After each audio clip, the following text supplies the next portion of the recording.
WDSU first warning weather right now. The heaviest storm is moving right through the heart of New Orleans. Special weather statements out to show some gusty wind potential. Obviously, a lot of heavy rain. Had a couple lightning strikes at times. It's moving right through the heart of the city. This is our radar, so let's just stop it for you. I want to show you first how strong the storm is in the way of rain rates and how heavy the rain's coming down. We can show you that this is going to be pretty impressive. Rainfall rates of maybe 8 inches per hour. I've cross-referenced that with some other data. Could easily be upwards of 3 to 4 inch per hour rain rates. That's where I'm pretty comfortable to show that that's possible. Also, what are we doing in the way of how much rain has fallen already with this system to move through? Just over the past hours, that's moving through.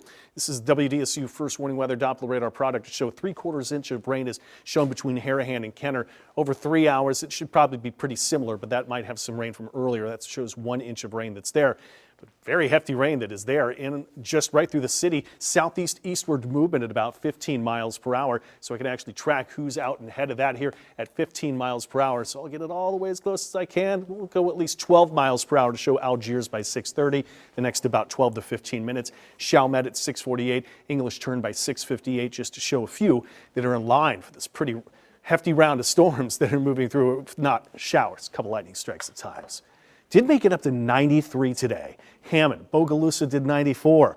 Everybody in southeast Louisiana was at least at 90. Of course, with the higher humidity, it felt as hot as I saw calculated, maybe as high as 108 today. And at least some in-between observations. We'll see if they were real or not. Some rain-cooled air, some 80s, still have some 90s, and of course, with 70-degree dew points, it is still awfully hot and humid. I'm jumping right into the forecast tomorrow to the weekend for you. So here's the high-res outlook already, which is just continuing the same forecast we've had all week. Warm and humid start to it, mild and muggy, depending on how you want to see it. 30% chance of an isolated shower, possible storm yet again. Likely around the lake, of course, when you factor in a lake breeze too. High temperatures similar towards today, 90, 91, 93, 94. With the high humidity, could feel as hot as 105. I've calculated 106.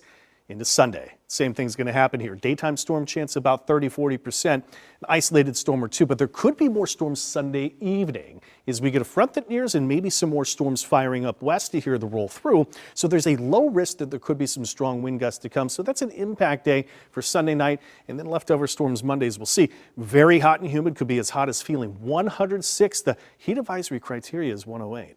Into Monday, we'll see this forecast wants to show some storms moving through again, right in line where there is a risk for possible severe storms. It's another impact day, just to show that the greater risk will remain north of here too.